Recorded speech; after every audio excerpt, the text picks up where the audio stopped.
Hola amigos.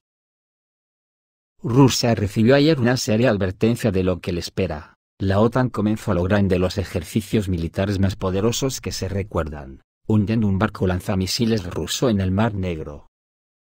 Las Fuerzas Armadas de Ucrania atacaron el barco misilístico ruso Ivanovets con una bandada de drones navales.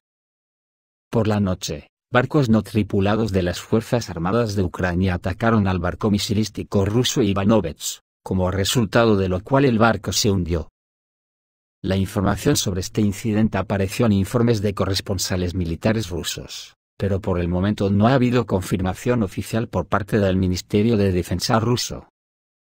Representantes de la Dirección Principal de Inteligencia de Ucrania publicaron imágenes del ataque nocturno, que muestran al barco Ivanovets, recibiendo al menos 3 impactos de drones no tripulados. Como resultado, a bordo del barco detonaron municiones, presumiblemente los misiles Mosquito. Precisamente el mismo día que la OTAN comenzó las maniobras en todas las fronteras occidentales rusas, la OTAN ha reanudado la actividad aérea en el Mar Negro, donde el avión antisubmarino y de patrulla de largo alcance estadounidense Boeing P-8A Poseidon sobrevuela actualmente el territorio de Rumanía. Esto indica las actividades de inteligencia militar en curso de la alianza en la región, que es una de las claves en el contexto de garantizar la seguridad fronteriza de la OTAN y monitorear la actividad militar en las áreas circundantes. Anteriormente, se han registrado casos en los que la actividad de aviones como el P-8A Poseidon precedió ataques contra objetivos en Crimea y ataques a buques de guerra rusos, y ayer ocurrió de nuevo con el hundimiento del barco ruso. El 31 de enero comenzaron los ejercicios militares de la OTAN denominados Steadfast Defender 2024. La prensa occidental intenta no centrarse en este tema, pero mientras tanto estos ejercicios son los mayores desde la Guerra Fría. En comparación, en los ejercicios anteriores de la OTAN en 2018, participaron más de 50.000 personas, en los actuales participarán 90.000 soldados de 31 países de la OTAN y Suecia. Alrededor de 50 buques de guerra, 80 aviones, y 1.100 vehículos de combate terrestres, incluidos 133 tanques. El motivo oficial de estos preparativos a gran escala, como siempre, son las medidas de defensa preventivas contra un posible ataque de Rusia, aunque como es obvio, nunca se nombró directamente al presunto agresor.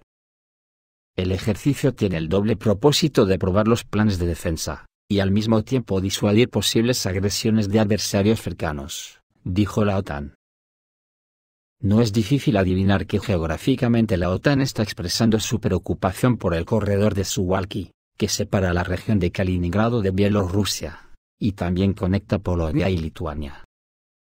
Es esta sección de los estados bálticos, la que en la OTAN consideran el supuesto interés de Moscú después de la victoria en Ucrania. Los ejercicios se desarrollarán en 2 etapas. Del 1 de febrero al 15 de marzo se realizarán maniobras navales, con énfasis en el fortalecimiento a través del Atlántico y en el Ártico, así como se desarrollará la logística de las interacciones. Pero la mayor parte de las demostraciones de las capacidades de la OTAN tendrá lugar del 12 de febrero al 31 de mayo, no solo tendrán lugar hipotéticos combates con armas combinadas, sino también un intercambio de ataques nucleares. La mano de obra y el equipo aliados participarán en ejercicios en vastos territorios desde el Ártico hasta el flanco oriental. Para lo cual Estados Unidos ya ha repartido estratégicamente bombarderos nucleares estacionados en sus bases de Europa, Oriente Medio, y Pacífico Occidental cerca de la República Democrática Popular de Corea del Norte y de China. Los ejercicios se llevarán a cabo en Finlandia, Estonia, Alemania, Grecia, Hungría, Letonia, Lituania, Noruega, Polonia, Rumanía, Eslovaquia, Suecia y el Reino Unido. Es importante señalar que es en Polonia donde se desplegará el Grupo de Trabajo Conjunto de Alta Disponibilidad de la OTAN, creado por cierto después de que Crimea pasó a ser rusa en 2014. Las maniobras polacas también implican repeler una invasión militar masiva desde el este, por los contingentes combinados de Polonia, Alemania, Estados Unidos, Francia, España y Turquía. Hoy el Kremlin definió estos ejercicios como otra provocación de la OTAN en las fronteras de Rusia, el jefe de la delegación rusa en las negociaciones en Viena sobre seguridad militar y control de armas, Konstantin Gavrilov, calificó las acciones de la alianza como una prueba de aguas para posibles acciones provocativas contra la Federación Rusa. Al mismo tiempo, el 30 de enero, en una mesa redonda polaca dedicada a la situación en Ucrania, el ministro de Asuntos Exteriores ruso, Sergei Lavrov, calificó de absurdas las suposiciones de que Rusia tiene planes de atacar a los países bálticos, Finlandia y Suecia. Lo absurdo de tales declaraciones es evidente para cualquiera que comprenda un mínimo de la historia. Y comprenda los objetivos que anunciamos abiertamente, sin escondernos, en relación con la operación militar especial en Ucrania, dijo el ministro. Los ejercicios que se están desarrollando en las inmediaciones de Rusia solo enfatizan una vez más la naturaleza prolongada de las operaciones militares y la urgente necesidad de librar una guerra híbrida. Según el viceministro de Asuntos Exteriores, Alexander Grushko, las maniobras de esta escala marcan el regreso definitivo e irrevocable de la OTAN a las realidades de la Guerra Fría, y se llevan a cabo en una atmósfera artificialmente calentada de psicosis militar. Con esto en Occidente se quitan las caretas, la OTAN se prepara abiertamente para la movilización, ya que el arma favorita de la OTAN como son las guerras con manos ajenas, y las sanciones y amenazas no funcionaron, y ahora están desatando artillería pesada contra Rusia. La Alianza del Atlántico Norte se está convirtiendo en un bloque militar en toda regla, ya no solo sobre el papel. Turquía se rindió, dio luz verde para que Suecia se uniera a la OTAN, pero a Ankara le resulta cada vez más difícil ocupar dos sillas a la vez. Las perspectivas de la llamada política multivectorial del presidente turco Erdogan fueron evaluadas por el observador político Andrei Perla, que señaló que, según muchos políticos de la República, esta neutralidad es el vínculo que permitirá a Turquía resistir el periodo de agitación global en el ámbito internacional. El politólogo añadió que la Turquía actual fue construida como un país que no debería tener ninguna ideología dominante, sino que debería ser secular y pragmático, así lo concibió Atatürk. Y desde hace un siglo, estos principios han salvado a los turcos de muchos problemas. De participar en la Segunda Guerra Mundial, donde lograron no convertirse ni en aliado de Alemania ni en aliado de Rusia. El experto, sin embargo, cree que el país no podrá permanecer mucho tiempo sobre esta base, y seguirá deslizándose de un lado a otro. Porque es imposible ser líder del mundo musulmán, y al mismo tiempo estar en la OTAN que es la mayor colonizadora del mundo musulmán. Es imposible estar en la OTAN y al mismo tiempo oprimir al Kurdistán, es imposible cooperar con Rusia y al mismo tiempo ser enemigo de Siria, y así sucesivamente. Esto terminará tarde o temprano, pero probablemente no mañana. Mientras tanto, la OTAN está actualmente en proceso de convertirse en un verdadero bloque político-militar. Durante muchas décadas, los países de la Alianza del Atlántico Norte, de facto ni siquiera sabían por qué estaban unidos en esta coalición. Después de que terminó la Guerra Fría, con la caída de la Unión Soviética, se perdió el significado de la existencia continua de la OTAN. La alianza, mecánicamente y principalmente a petición de los estados de Europa del Este, en los que crecía un sentimiento antirruso, se expandió hacia el este, pero nadie iba realmente a pelear con Rusia, enfatizó Perla. Además, los países de la alianza confiaron durante mucho tiempo en que ya no tendrían que participar en conflictos armados graves. Les parecía que si un enemigo aparecía repentinamente en el horizonte, inmediatamente podían usar su arma favorita y principal contra él, la tecnología de las revoluciones de color. Pero la vida les demostró que estaban equivocados. Habiendo descubierto esto con la operación rusa en Ucrania, los países de la OTAN ahora están tratando de volver a estar bien armados y ser peligrosos. Esperan reiniciar la industria militar, restaurar el tamaño de sus ejércitos, y prepararse para la guerra contra Rusia, y no hace falta engañarse más. Por supuesto, en este momento los miembros europeos de la OTAN no están preparados para ninguna batalla con el ejército ruso. Ahora mismo no tienen nada, ni nadie, ni ganas de luchar contra Rusia. Pero pueden prepararse activamente en caso de que el conflicto llegue al extremo, y esto es lo que están haciendo ahora, resumió el experto ruso. Ahora el que más o el que menos, los residentes de los países de la OTAN se están preparando para la movilización, y uno de los principales líderes militares de la Alianza del Atlántico Norte, Rob Bauer, no descartó una movilización a gran escala en los países del bloque debido a la amenaza de un gran conflicto militar con Rusia. Otro experto militar, el ex oficial del ejército estadounidense Stanislav Krapinnik, comentó la situación en directo en First Russian.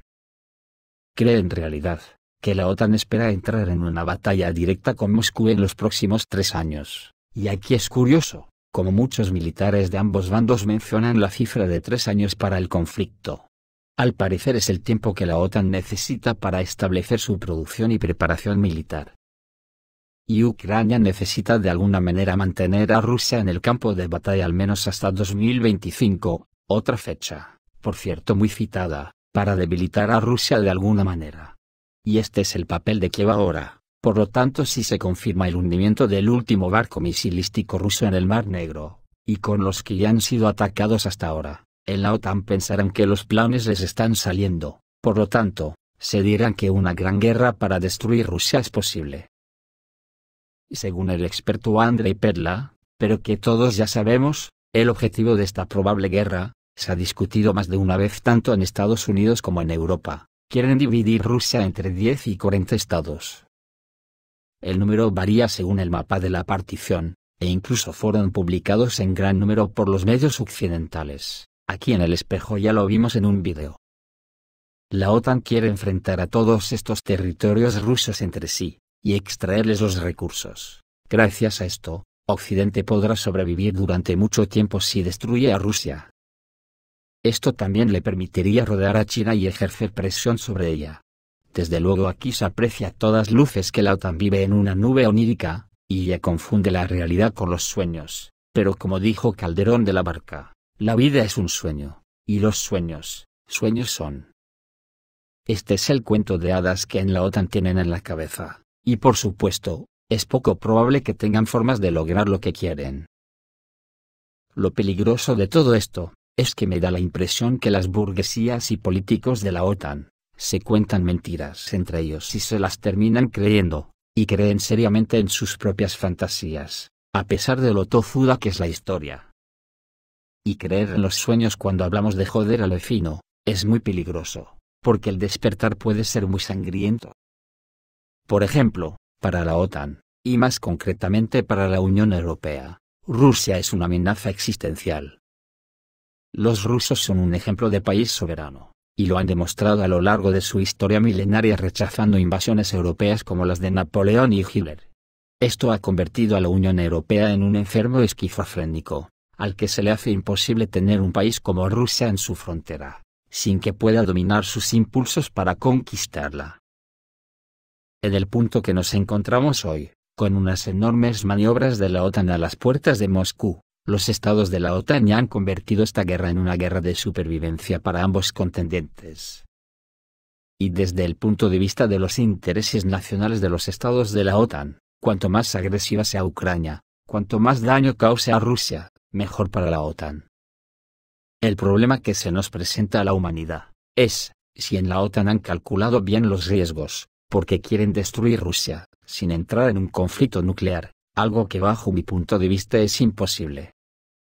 En su estrategia, ahora lo principal es que quiebren al ejército ruso, de modo que Ucrania sea la punta de una lanza con la que atravesar el corazón de Rusia. Esto es lo más adecuado tanto para Estados Unidos como para Europa. Y no se debe poner demasiado énfasis en los informes de que Occidente supuestamente se está quedando sin dinero, porque les cuesta muy poco poner en marcha las impresoras de billetes inundando el mercado de monedas sin valor real, y el que venga detrás que arree. Ahora ya estamos hablando de supervivencia política y geopolítica, para ambos bandos, y todo lo demás ya es secundario. En la OTAN no tendrán problemas en inundar sus naciones con dólares y euros al ritmo que den las imprentas.